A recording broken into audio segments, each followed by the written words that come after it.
Irmãos, vamos abrir nossas Bíblias na primeira carta de Pedro.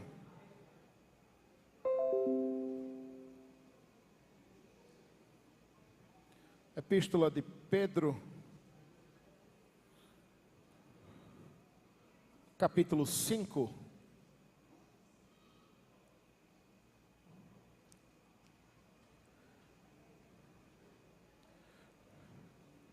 Primeira Epístola de Pedro, no capítulo 5.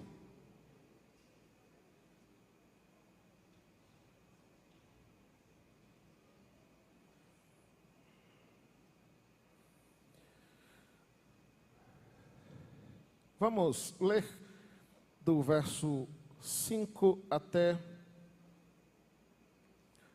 o verso 8, apesar de que nós iremos nos ater nesta manhã apenas ao verso 7, mas eu quero ler todo o contexto aqui com os irmãos.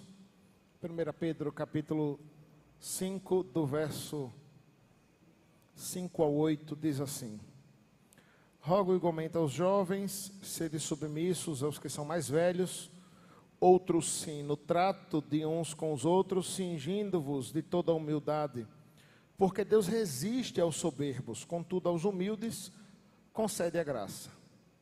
Humilhai-vos, portanto, sob a poderosa mão de Deus, para que Ele em tempo oportuno vos exalte, lançando sobre Ele toda a vossa ansiedade, porque Ele tem cuidado de vós. Sede sóbrios e vigilantes. O diabo, vosso adversário, anda em derredor como leão, que ruge, procurando a quem possa devorar. Resisti-lhes firme na fé, certos de que sofrimentos iguais aos vossos estão se cumprindo em vossa irmandade espalhada pelo mundo.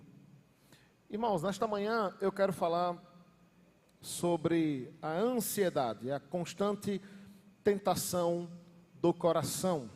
Esse é o tema da nossa aula de hoje, da nossa lição, e eu queria fazer isso olhando especificamente para o verso 7, quando Pedro vai dizer que nós devemos então lançar sobre ele toda a nossa ansiedade, porque ele tem cuidado de nós. Eu tenho dito aqui e falado para os irmãos de que nós precisamos ter cuidado ao interpretarmos um texto, né? Porque todo texto retirado do seu contexto, ele vira pretexto para heresias, erros e etc. Mas, vejam só, isso não se aplica a toda a Escritura. Claro, todo texto deve ser, sim, avaliado com base no seu contexto. Mas, a depender da característica literária, que é o caso de Provérbios, por exemplo, quando versículos podem ser interpretados isoladamente, isso também acontece em recomendações finais de cartas. Eu não sei se os irmãos já pararam para perceber, mas os blocos, né, ou os blocos que compõem o final de uma epístola ou de uma carta, geralmente vêm com características gerais, ou instruções gerais, ou vários aconselhamentos, ou várias instruções, as quais o seu autor sai falando, e se você parar e observar, elas quase que se fecham num pensamento em cada um dos seus versículos. É mais ou menos o que acontece aqui. Eles têm relação entre si? Tem, nós iremos ver isso aqui. Mas eles também podem ser lidos ou observados como instruções fechadas e diretas, né? Nas quais, quando muda o versículo, muda o assunto. Não é? Ele está agora dando uma outra instrução, várias instruções. É tipo o pai, quando vai sair de casa e deixa o filho, sabe? Começa o filho a ficar sozinho em casa, adolescente, aí antes de você sair, você diz assim, olha, não faça isso, não faça aquilo outro, cuida disso aqui, faz aquilo lá, não é? Então são coisas pontuais, isoladas, né, que formam um conjunto, né, de instruções. Isso acontece também nas cartas de um modo geral. É o que está acontecendo aqui no finalzinho da carta de Pedro, né? Quando no capítulo 5, já fechando a carta, ele traz uma série de instruções. Uma delas é lancem sobre ele toda a sua ansiedade, toda a vossa ansiedade, porque Ele tem cuidado de vós, ou Ele tem cuidado de vocês. Muito bem, então, diante disso, eu quero falar sobre este tema bíblico, um tema que aparece na Escritura, e um tema muito atual, né, irmãos? Muito presente nos nossos dias. Estudos apontam e pesquisas apontam, né, de como a ansiedade é um problema que bate a porta de milhares e milhares de pessoas, né, inclusive no nosso país, inclusive dentro das nossas igrejas.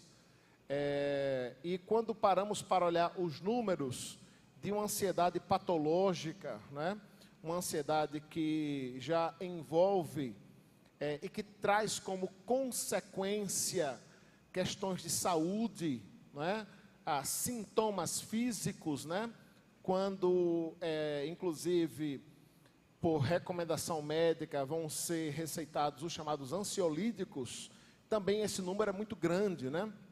Então, isso é um problema dos nossos dias, e é um problema real, e nós precisamos tratar isso também à luz da Escritura, né? Também à luz da palavra. Então, uma boa forma de nós pensarmos ou caminharmos aqui, é sempre bom começarmos com uma definição, né? Olharmos o que é ansiedade de um modo geral.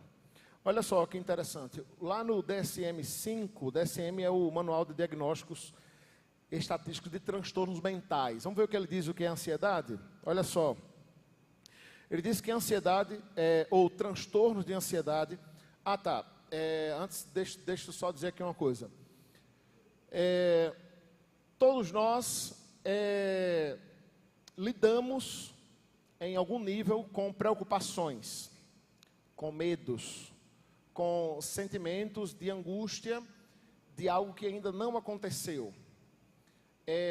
Para a própria ciência, de um modo geral, a depender do nível que isso esteja, há um nível de normalidade, que isso é considerado normal, né? Isso é extremamente subjetivo, né? Vai depender da análise de quem faça, mas o termo tratado aqui, dessa definição, já é quando chega ao nível de um transtorno, certo? O chamado, a chamada TAG, né? Transtorno de ansiedade generalizada. Muito bem, então ele vai dizer, olha, que os transtornos de ansiedade compartilham características de medo e ansiedade excessivo e perturbações comportamentais relacionados. O medo é uma resposta emocional à ameaça iminente ou real ou percebida, enquanto a ansiedade é a antecipação da ameaça futura. Grave isso aí, ameaça futura, frequentemente associada à tensão muscular, à vigilância, à preocupação e ao perigo futuro. Grave perigo futuro. E comportamentos de cautela ou esquiva. Por que eu estou trazendo isso aqui, irmãos? Porque eu acho que é importante nós, antes de trazermos o que é uma definição bíblica, olharmos para possíveis similaridades que as ciências, as teorias ou o mundo olha, certo? Então, essa a definição aí do DSM. Tem muito material nessa área, irmãos, sobre ansiedade, e um deles é esse livro do Wallace, que o tema é ataques de ansiedade e pânico, e ele vai definir a ansiedade da seguinte forma: a ansiedade é definida como um estado de apreensão intensa, incerteza e medo, resultante da antecipação de um evento ou situação ameaçadora numa intensidade tal que interrompe o funcionamento normal das funções físicas e psicológicas. Isso é um pouco esquisito, mas basicamente significa que você está tão receoso e apreensivo de algo ruim que aconteça, que isso acaba por afetá-lo fisicamente. Isso é uma confusão que acontece muito nos nossos dias. É por isso que, inclusive, segundo o conceito da psiquiatria e da psicologia, a ansiedade é considerada uma doença. não é essencialmente uma doença, isso não sou eu que estou dizendo, tá? Porque para a ciência, a definição de doença tem que ter o que eles chamam de marcador biológico, ou seja, oficialmente falando, só se considera uma doença aquilo que pode ser comprovado por meio de exame, de imagem, de sangue, ou etc. Então, eu não sei quantos irmãos já ouviram, né, essa definição. E isso é importante dizer porque hoje em dia a gente está chamando de doença um bocado de coisa que a própria ciência não chama de doença. Então, para você ter uma noção, tudo aquilo que a gente chama de doença, que tem a ver com a nossa mente, não é, com os nossos pensamentos, com sentimentos e emoções, a própria ciência não chama de doença, prefere chamar de transtorno, certo? Então, inclusive a gente viu isso aqui, né, como definição, né? A definição lá do DCM não começa dizendo a ansiedade é uma doença, que tarará, que tarará. Mas, na prática, é tratado como uma doença. Na prática é tratado como uma doença. Eu acho que, inclusive, essa confusão, essa inversão acontece porque olha-se para as causas físicas. As causas físicas. A questão é que, quando o assunto é ansiedade, os sintomas físicos são apenas uma consequência e não uma causa de algo maior que está ali. Entenderam isso? Então, os sintomas aparecem aqui como uma consequência e uma aparição física, né, de algo interno, né, que é manifestado no nosso corpo. Ok? Muito bem.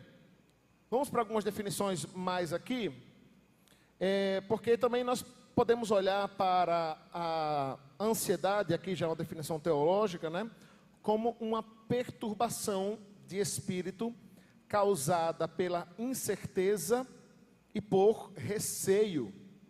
Podemos dizer também que a ansiedade tem um efeito, então, debilitante sobre a nossa vida e é resultante da nossa perda de confiança e segurança. Se duvidamos, tomamos sobre nós o fardo de preocupação e com isso demonstramos falta de fé. Antes de entrar na falta de fé, deixe-me dizer o seguinte aqui. Quando a gente diz que nós somos guiados pela Escritura e somos guiados pela Palavra, a ideia, irmãos, é que a Palavra, a Escritura, princípios bíblicos, princípios teológicos devem nortear toda a nossa vida.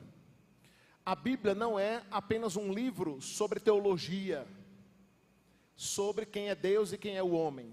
A Bíblia é um livro que, com ele nas mãos, nós podemos sentar e conversar ou criar princípios, bases para falarmos de qualquer tema, absolutamente qualquer tema. É importante enfatizar isso, porque há uma insistente tentativa de separação nos nossos dias, inclusive feito dentro das igrejas, de separar aquilo que não se separa. Então, se a gente sentar para falar de questões jurídicas, isso não tem nada a ver com Bíblia, não tem nada a ver com Escritura, não tem nada a ver com teologia. Tem que chamar os profissionais da área para falar sobre o tema. Não, vamos fazer as duas coisas. A gente pode até chamar o profissional da área, mas a gente chama também alguém com conhecimento bíblico, doutrinário, que consiga enxergar e fazer uma leitura do mundo jurídico à luz da Escritura.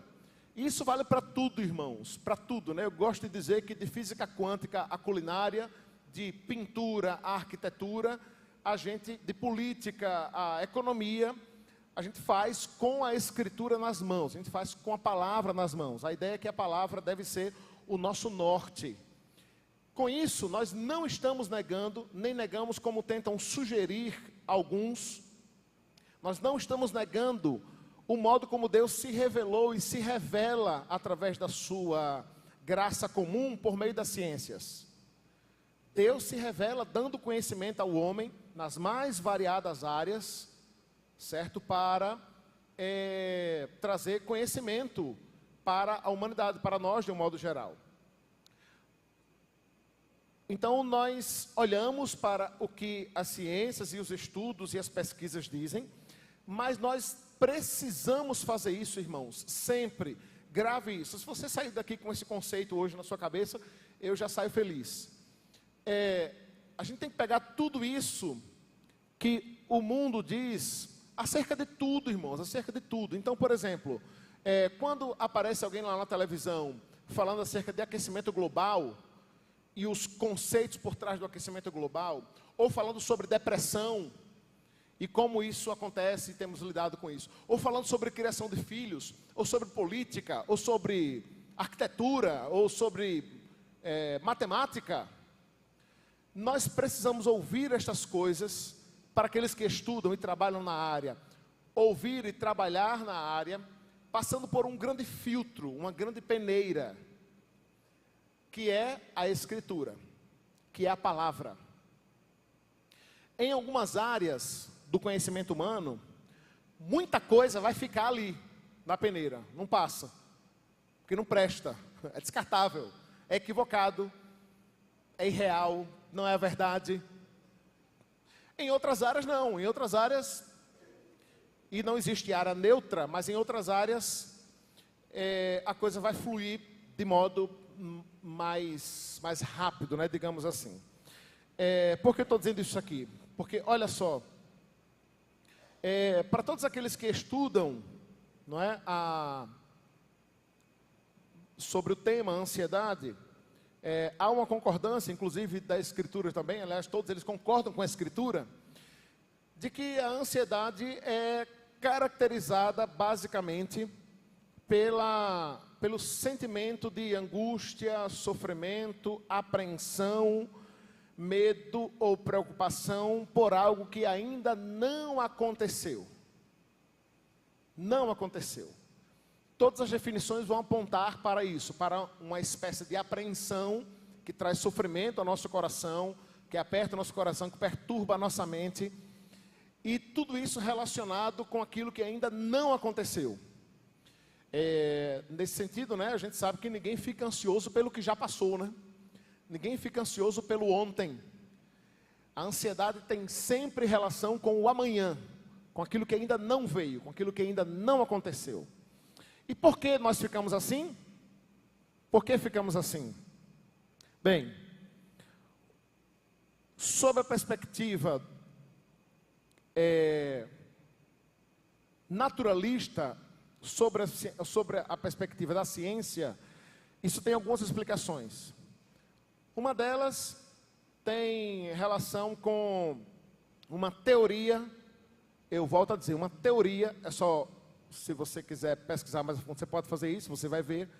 Uma teoria de que isso acontece por conta de um desequilíbrio químico que acontece no cérebro, onde determinadas áreas do cérebro são afetadas por algum desequilíbrio químico, e isso causa, isso começa a gerar essa ansiedade. Isso é uma explicação para entender de onde vem a gênese da ansiedade. Qual é a gênese da ansiedade? Qual é o nascimento, né? Qual é a base, a fonte, né? A semente, onde é que está? Alguns vão dizer que trata-se de um desequilíbrio químico que acontece no cérebro. Inclusive, o desequilíbrio químico é a teoria utilizada para quase todas as patologias, transtornos e distúrbios. Tem sido uma das teorias o desequilíbrio químico, né? Que causa ansiedade, depressão, síndrome do pânico e os transtornos e distúrbios todos aí, certo? Porque eu disse que é uma teoria, porque não há unanimidade na ciência quanto a isso. Inclusive, muitos são os artigos científicos e gente séria, e aqui não está falando de evangelho, não, de gente crente não, irmãos, que discorda dessa teoria, porque a verdade é que não tem como provar, cientificamente falando, que há um desequilíbrio químico no cérebro que cause alguma coisa.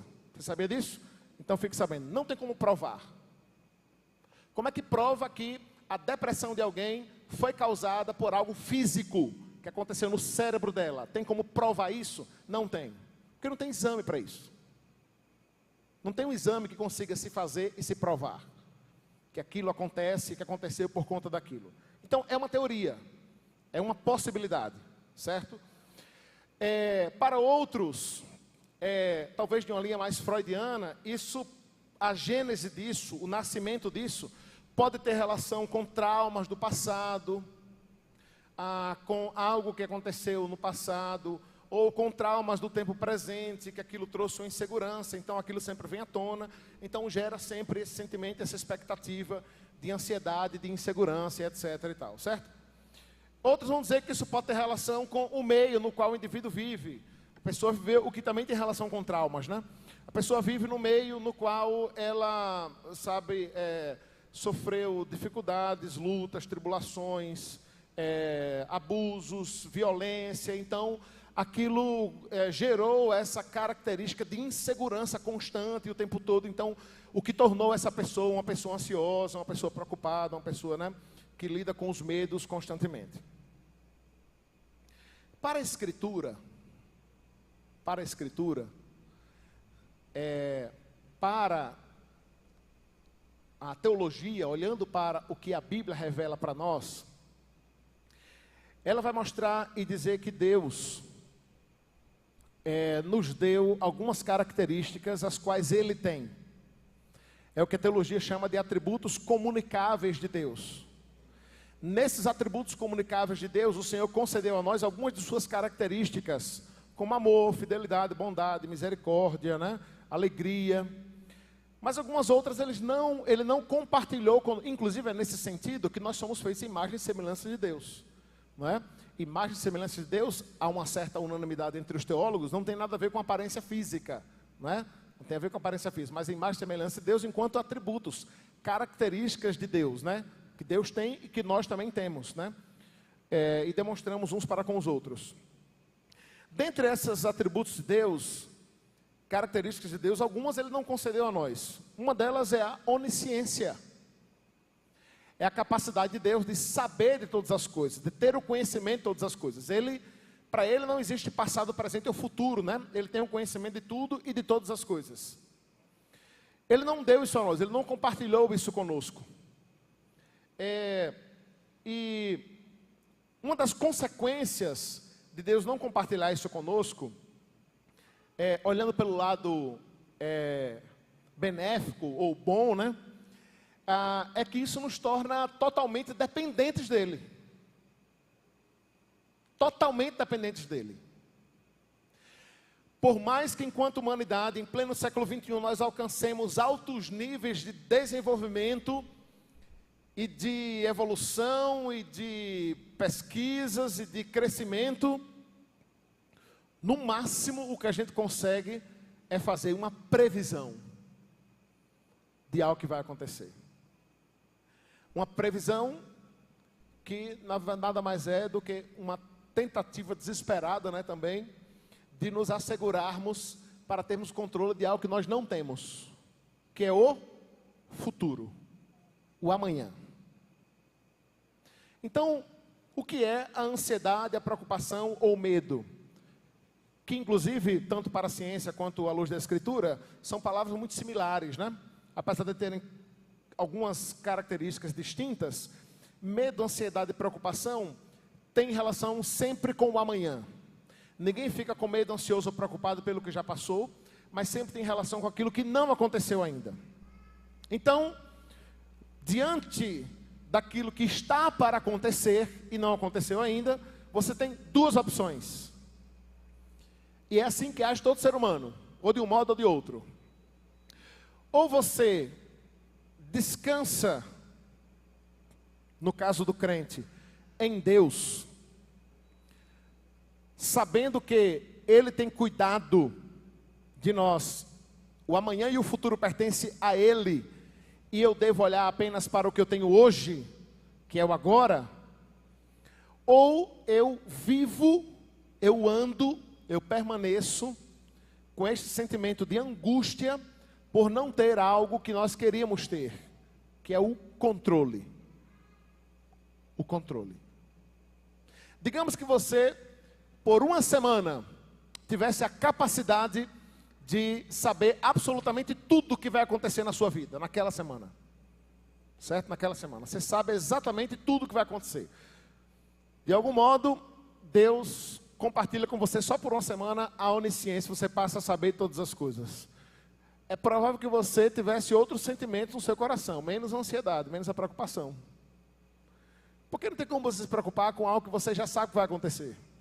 Mas não é sábio enquanto previsão, é sábio enquanto certeza. E ainda mais uma certeza imutável, vai acontecer. Mas nós não temos esse controle.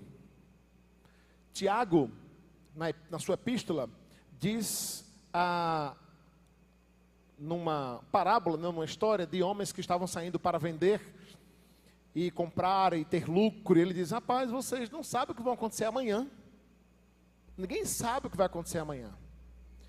Então, a ansiedade, irmãos, nada mais é, e eu volto a dizer e afirmar aqui, tá? A ansiedade, num conceito geral, há uma concordância unânime do que é ansiedade. A ansiedade é este sentimento, essa característica, esta sensação de angústia, de sofrimento, ligada àquilo que ainda não aconteceu. É uma expectativa que traz sofrimento ao nosso coração e inquietude,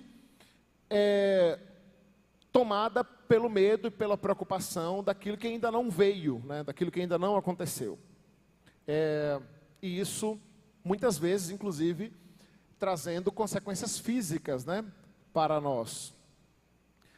E aí é um engano achar que a solução está em tratar os sintomas físicos. É por isso que, segundo o próprio DSM, esses transtornos não têm cura. Vocês sabiam disso? Segundo a própria definição da ciência, não existe cura para a ansiedade. Não existe cura para depressão. É o que pode ir e voltar. Quando, no máximo, o que são tratados são os sintomas. Então, deixa eu lhe dizer outra coisa. Nenhum ansiolítico, nenhum antidepressivo trata a raiz do problema da depressão. Nenhum. Não sou eu, isso não é achismo meu não, sabe? Nem sou eu que estou dizendo isso. Vá pesquisar lá na ciência, é exatamente assim. O que é que trata? Trata o sintoma. Trata a falta de sono, trata a falta de apetite, trata a irritabilidade, trata o desânimo, trata o desejo de ficar sozinho, trata o emocionalismo exagerado, trata a vontade de chorar, trata essas coisas, que é a capa, que é o que está por trás. É por isso também que você deve conhecer pessoas que, tristemente, muitas vezes se encontram num quadro que precisam tomar esses remédios e os tomam há anos. Há anos. E algumas nunca pararam. E outras nunca vão parar. Preste bem atenção no que eu vou lhe dizer aqui agora. E não pare, viu? Em nenhum momento eu quero que você saia daqui dizendo que o pastor mandou parar de tomar remédio para depressão e ansiedade. Se você fala isso, Deus vai cobrar de você. Não, é sério, eu estou falando isso porque isso é uma interpretação muito equivocada, sobretudo daqueles que discordam daquilo que a Escritura fala sobre o que é a raiz da ansiedade. E aí, com isso, se viram contra os pastores e os conselheiros bíblicos para dizer que a gente está dizendo que tem que parar de tomar remédio, que isso é bobagem. E a mensagem não é essa. Mas a mensagem é fazer-nos olhar para o que está por trás de tudo isso. E qual é a verdadeira raiz e caminho para que, de fato, alcancemos a cura para aquilo que pode ser mudado e transformado em nossos corações pelo próprio Deus, pelo Senhor. Então, sigamos. Porque a ansiedade também pode ser definida, olha só, como um sentimento de insegurança, medo ou preocupação, com consequências físicas e emocionais. Trata-se de um estado emocional de angústia, insegurança e sofrimento, sempre relacionado ao futuro, né? Eu falei isso aqui já é minha definição. Ou seja, trata-se de um sofrimento antecipado. Um sofrimento antecipado. Então, nesse sentido, também já mencionei isso aqui, a ansiedade, ela tem uma relação direta com o medo, né, ou a preocupação.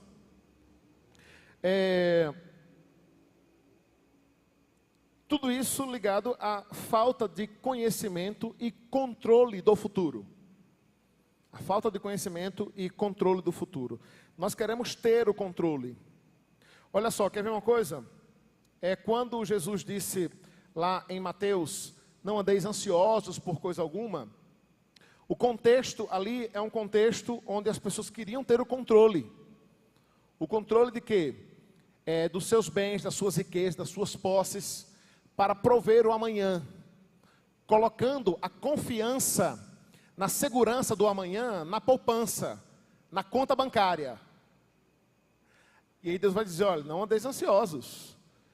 Deus sabe do que vocês necessitam. Vejam as aves do céu, elas não juntam em celeiro, não tem conta poupança, não tem investimento, não tem dinheiro, não tem conta bancária, e eu cuido delas, vou cuidar de vocês também. Né? Vocês não podem servir a dois senhores, né? O contexto ali é esse. Por quê? Porque a ansiedade, ela tem essa ligação direta com a falta de controle do amanhã. E veja, irmãos, vamos dar um exemplo prático? Pastor, então quer dizer que você não fica ansioso quando seu filho vai para o hospital e o médico diz que é grave e tem que internar? E isso já aconteceu conosco, com Judá, umas 2 vezes já, né? Umas 2 ou 3 vezes, né? Você não fica ansioso? Fico, com certeza eu fico.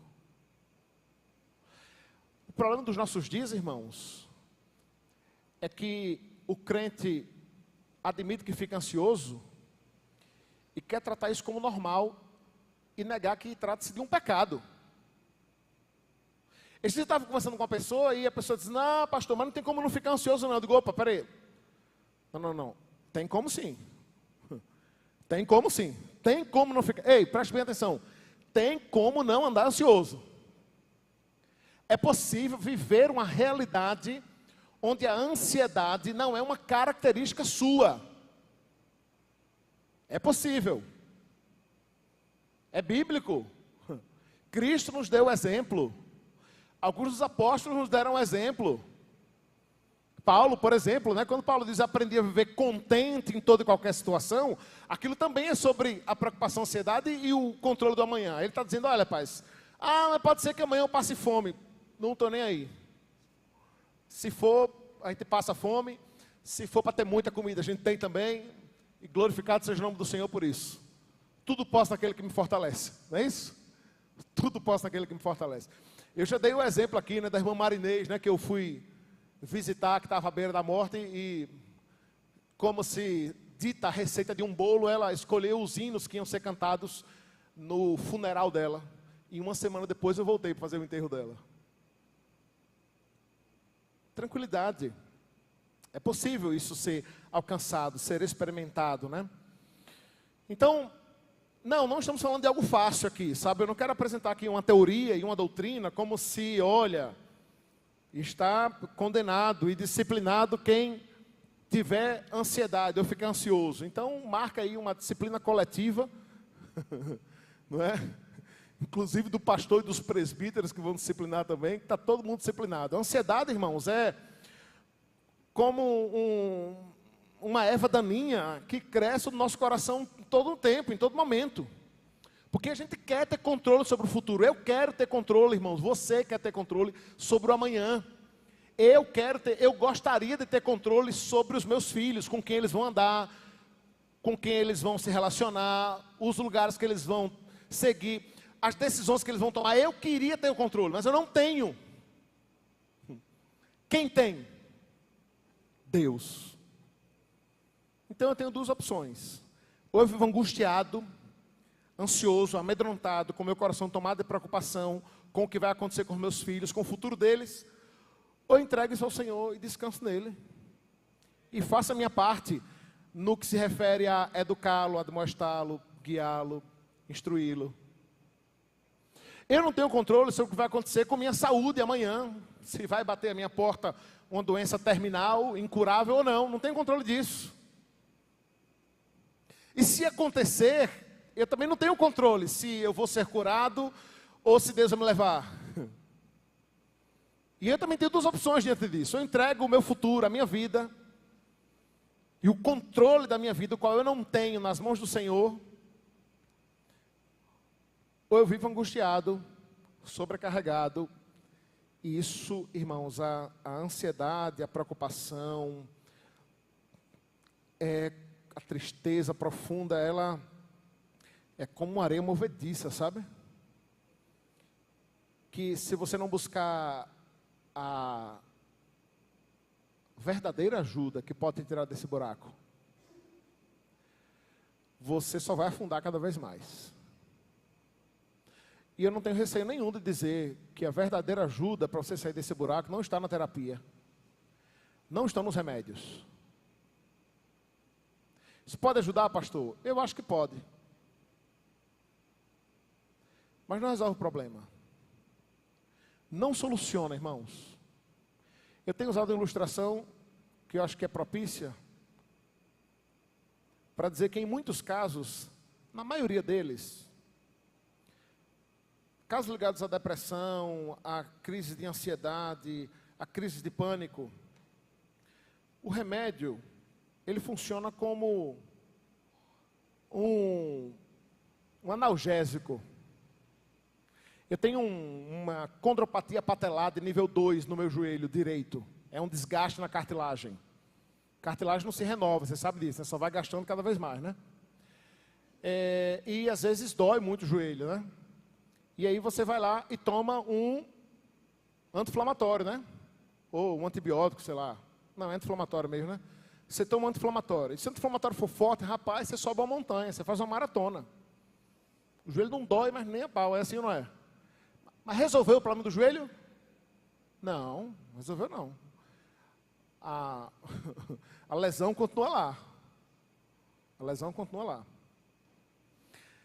Algumas fontes de ajuda, irmãos, no que se refere a problemas da alma, com consequências físicas, funcionam como, no máximo, um analgésico.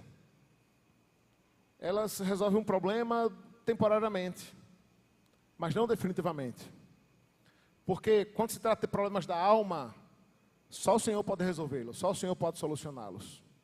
Quando sofremos, nos angustiamos, nos amedrontamos, por não termos controle do amanhã, não termos controle do futuro, só o Senhor pode trazer a paz que excede todo entendimento para os nossos corações.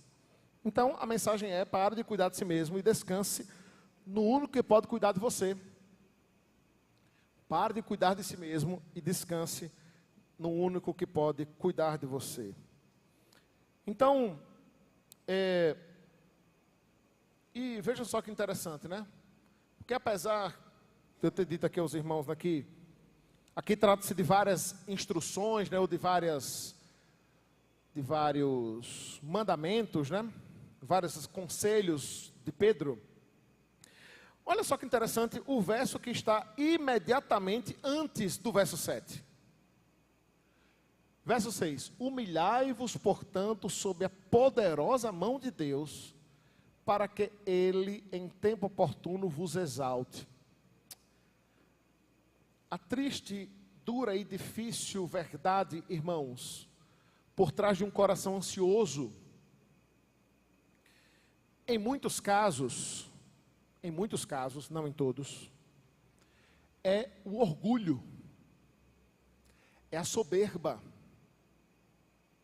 de achar que você é o centro do universo, de achar que você é, sabe, a pessoa que deveria ter esse controle e esse domínio sobre o seu futuro, sobre o seu amanhã. Então a vida gira em torno disso. E a mensagem anterior, olha só, o verso que antecede a ordenança, lance sobre ele toda a vossa ansiedade, é: humilhai-vos, portanto, sob a poderosa mão de Deus. Um coração humilde, irmãos, que se humilha diante de Deus, que consequentemente, alguém que se humilha diante de Deus é alguém que tem a verdadeira noção de quem Ele é e de quem Deus é um coração que estará guardado, protegido contra a ansiedade, contra a preocupação. Porque ao se humilhar diante de Deus, ao se prostrar diante do Senhor, isso é um claro reconhecimento da soberania de Deus, do controle de Deus, do cuidado de Deus.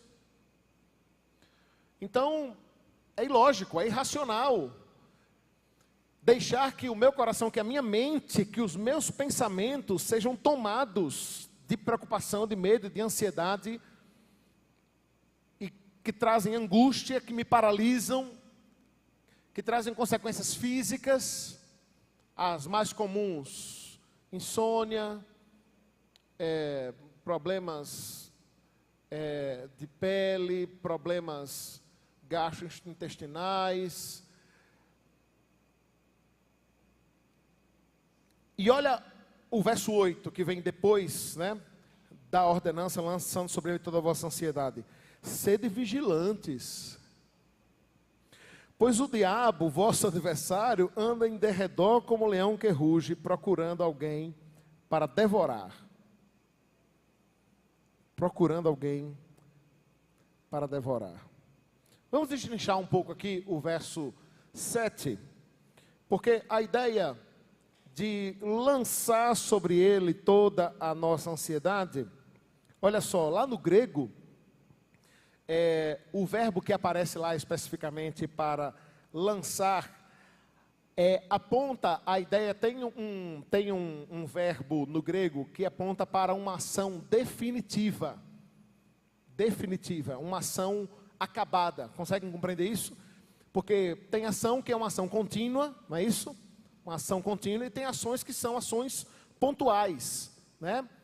Acabadas, finais, né?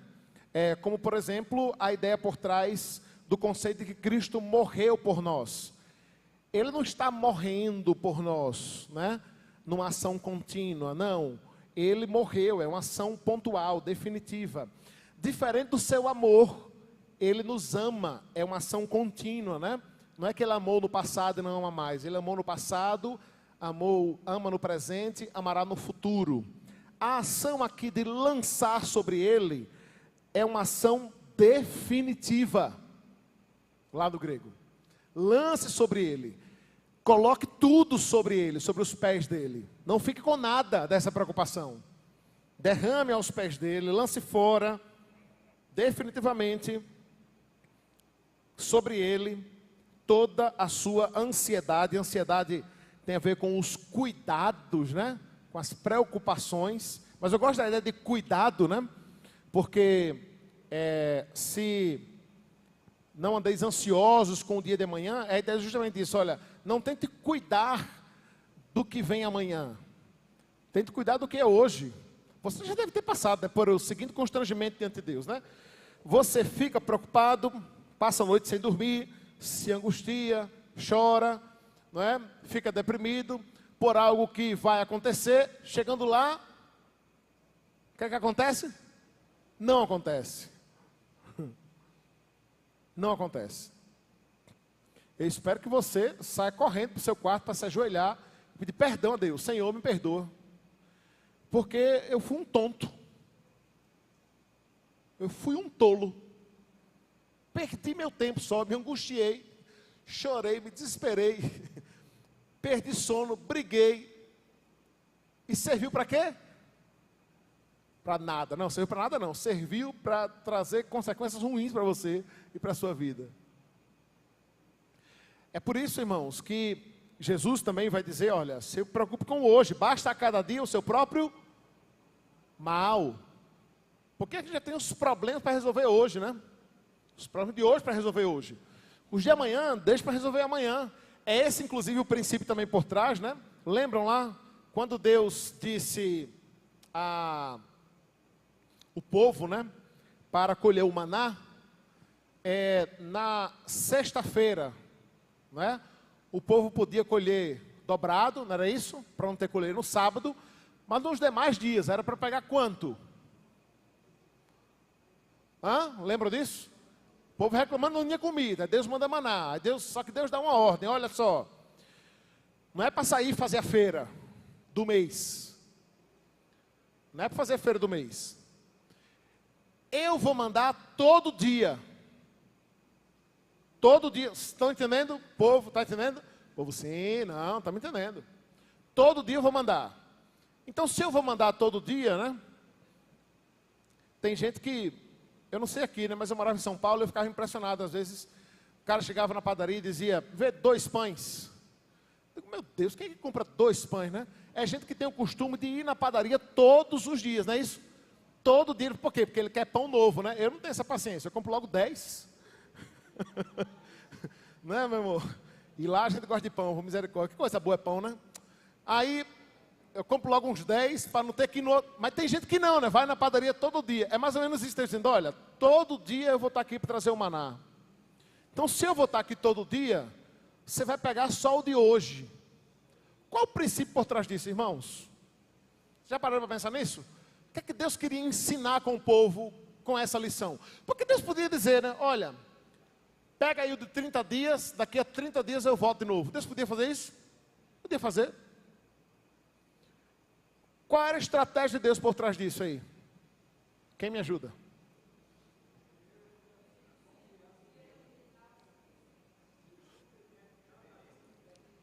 A mensagem é: confie. Se satisfaça com hoje. O amanhã não pertence a você. Amanhã eu vou vir aqui. Isso foi uma grande prova, um grande teste de Deus, né? Irmãos, não dar a nós o conhecimento do futuro é o grande teste de Deus para nós. É Deus nos dando o maná hoje, é Deus cuidando da sua saúde hoje, é Deus preservando seus filhos hoje, é Deus lhe dando um emprego hoje, e dizendo, amanhã eu vou passar aí de novo. Então você não se preocupa com o amanhã. E aí vai o povo, demonstrando toda a sua confiança de lábios, não é isso? Demonstrando toda a sua fidelidade na hora do culto, e colhe para hoje e colhe para amanhã também.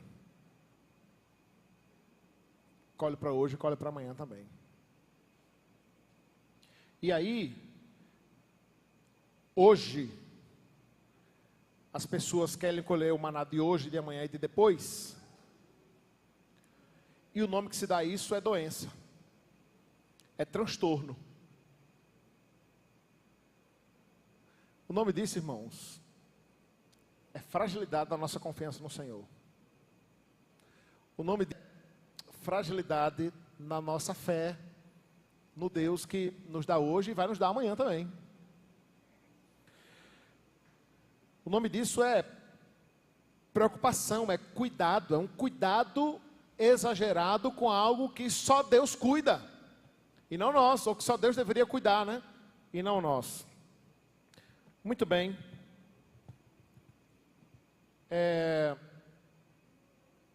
Então, a ideia aqui, isso aqui eu já falei. Olha só o que disse Calvino, comentando esse texto aí de João, né, ou de Pedro, sobre a ansiedade. Ele diz assim, ó, Pedro nos ordena a descarregar todas as nossas preocupações sobre o Senhor, pois, a menos que estejamos plenamente convictos de que Deus cuida de nós, a mente estará sempre agitada e dispersa em 1000 direções. Nada é mais eficaz para pacificar nossa mente do que a certeza que somos governados pela mão de Deus e que Ele tem a nossa salvação em suas mãos. Eu tinha mais coisas para apresentar aqui, mas eu quero concluir, por causa da nossa hora, dizendo pelo menos uma forma de como você fazer isso. Porque eu quero crer que você está no grupo bíblico que assume, entende e compreende que sim, a ansiedade é um pecado para com Deus.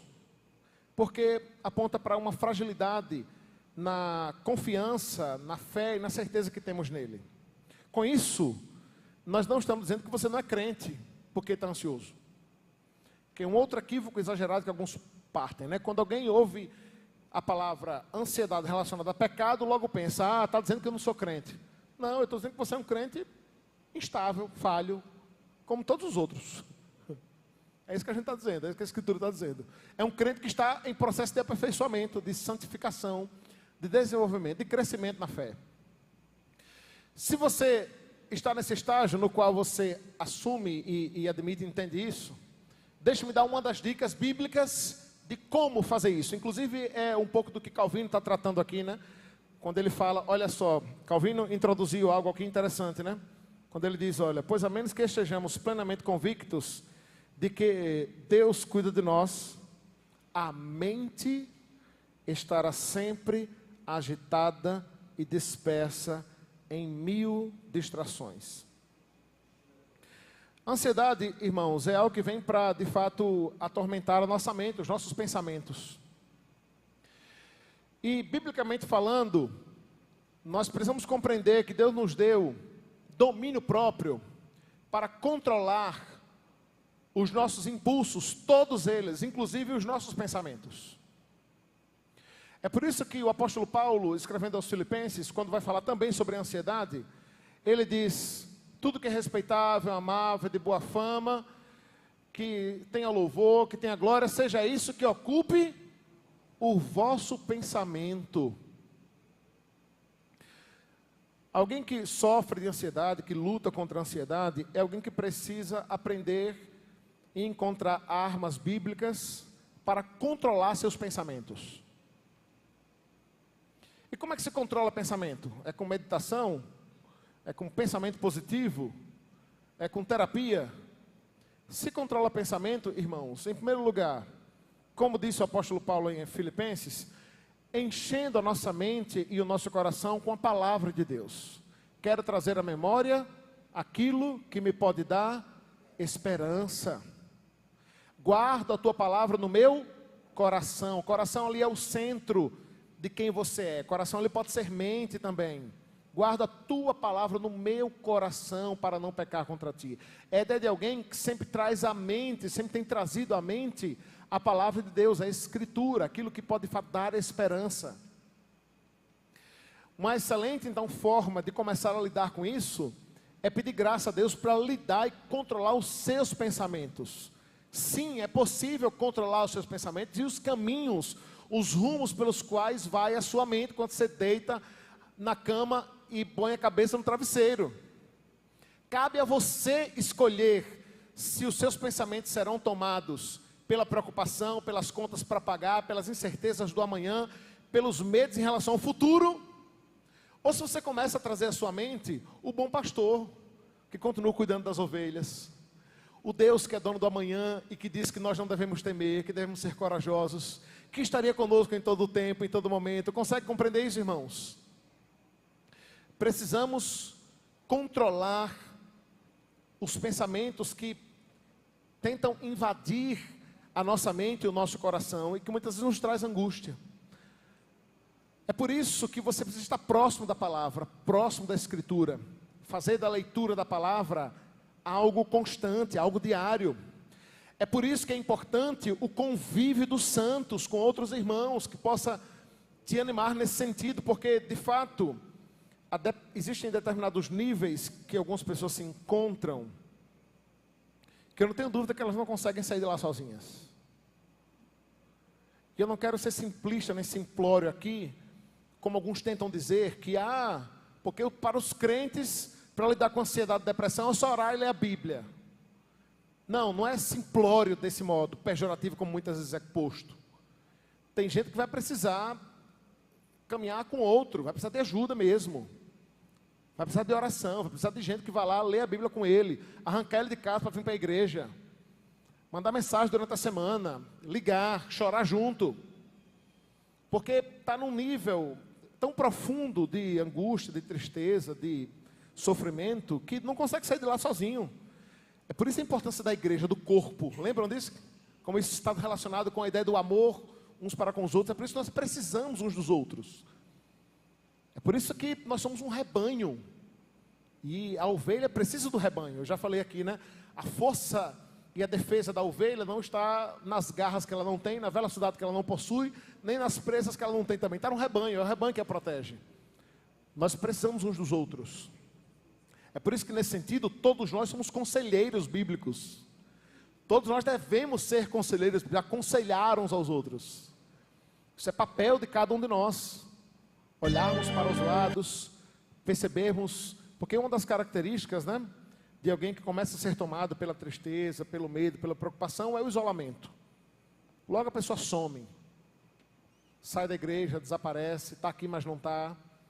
Nós precisamos ter essa sensibilidade também para ajudar uns aos outros, auxiliar uns aos outros. Nesse sentido, eu queria trazer uma última citação de um livro que eu tenho indicado. Então, deixa eu dar um testemunho. Eu passei uma fase difícil no ministério e precisei dessa ajuda. E dentre as ajudas que chegou a mim, esse livro foi um deles. Caído, mas não derrotado. Lidando biblicamente com o desânimo, o abatimento e o esgotamento. Do Wayne Mack. O Wayne Mack é vivo ainda. Ele foi professor do meu professor de aconselhamento bíblico. E olha só, ele diz assim: a preocupação não esvazia o amanhã de suas tristezas, ela esvazia o hoje da sua força. Deus prometeu graça para as dificuldades de hoje, mas Ele não prometeu graça hoje para as dificuldades de amanhã. Quando antecipamos os problemas futuros, estamos tentando carregá-los sem auxílio divino. Por isso que desmoronamos sob o peso da ansiedade. Eu queria, com essa citação, deixar esse livro de indicação para os irmãos. Esse livro, ele tanto serve para você que tem passado por esse momento de desânimo, de abatimento, de esgotamento. Eu tenho indicado esses livros para os irmãos comprarem, lerem. Inclusive, se alguém aqui tiver interesse, eu tenho 3 exemplares dele aí, porque eu sempre costumo ter para emprestar, para vender, para dar, né, para quem quiser. Mas se você quiser, você pode comprar e encontra fácil na internet. Tem versão digital dele também. Ele tanto é um livro muito bom para quem está passando por isso, quanto para quem quer ajudar pessoas que sofrem nessa área, né? Pastor, no meu caso, estou bem, graças a Deus, bem emocionalmente, fisicamente, mas eu quero ajudar pessoas. Tem um amigo, tem um irmão que está passando por isso. Leia esse livro que pode te ajudar também nesse sentido. Tá bom? Tem mais uma citação do Wayne Mack aqui. Ele diz, olha, a preocupação... Não tem não, foi repetida.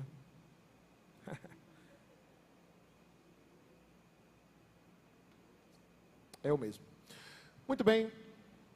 É outro?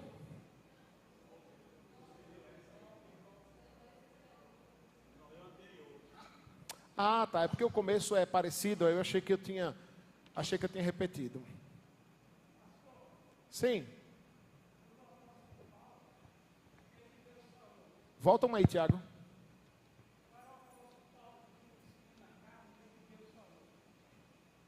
A minha graça te basta, né? A minha graça te basta. A minha graça te basta. É porque essa é a grande diferença da mensagem do Evangelho, né? Em relação ao sofrimento. Esse é um tema que me interessa bastante. A perspectiva diferente do Evangelho, das esperanças que o mundo tenta dar de como lidar com o sofrimento, e aqui não só ansiedade, né? Aqui já entra luto, traumas, doenças terminais, divórcio, tudo aquilo que traz sofrimento, né? A perspectiva diferente e fundamental que a Escritura nos traz, diante do texto citado pelo presbítero Emanuel, é que nós compreendemos que é possível que a causa do sofrimento permaneça lá. A causa do sofrimento permaneça lá. E não é a causa do sofrimento, não é aquilo que causa o sofrimento que vai definir a minha vida, que vai definir a minha alegria, o meu contentamento em Deus. Por isso pode ser que o espinho continue lá. E o espinho é o que traz sofrimento. Pode ser que o espinho continue lá. Pode ser que Deus queira retirá-lo, e muitas vezes Ele retira. Mas pode ser que ele continue lá. Tirando ou retirando, a minha alegria, contentamento e vida está baseado na graça de Deus e não no espinho. Mas essa conversa é para um outro momento que eu quero ter com os irmãos, que é o modo equivocado, muitas vezes, como lidamos com o sofrimento, de um modo geral, né? Então é isso. Perguntas, dúvidas? Alguém? Não? Se não, vamos orar? Vamos ficar de pé e vamos orar ao Senhor, pedindo a Ele a sua direção sobre nós. E assim encerramos a nossa escola bíblica dominical. À noite estaremos aqui para prestarmos culto ao Senhor. Ó Deus, eu quero rogar e interceder ao Senhor por aqueles irmãos que nos ouvem nesta hora, aqueles que estão aqui, que nos ouvem pela internet. Ó Deus, que tem lidado com esta fase de abatimento, de esgotamento, de desânimo, de tristeza. Ó Deus, de ansiedade, de preocupação, de depressão. Deus, tem misericórdia da vida destes, Deus. Tem misericórdia, Senhor. Vem com o teu santo cajado para resgatar, Deus, essas ovelhas. Servos teus, homens e mulheres, Deus, que diante dos sofrimentos trazidos, Deus, por este mundo, não têm conseguido lidar, Deus. Rogamos que o Senhor dê graça e sabedoria a eles, renove as forças, venha com o teu bálsamo sarador, resgatando, Deus, mediante a tua palavra. Que o Senhor possa nos usar para isso também. Que possamos descansar no Senhor e, consagrando as nossas vidas a Ti, entregarmos o controle e os cuidados do nosso futuro nas mãos do único que pode cuidar, que é o Senhor. Rogamos que assim o Senhor nos abençoe, dê-nos um dia em Tua presença, para a Tua glória, em nome de Cristo. Amém. Vão em paz, irmãos. Bom dia do Senhor a todos.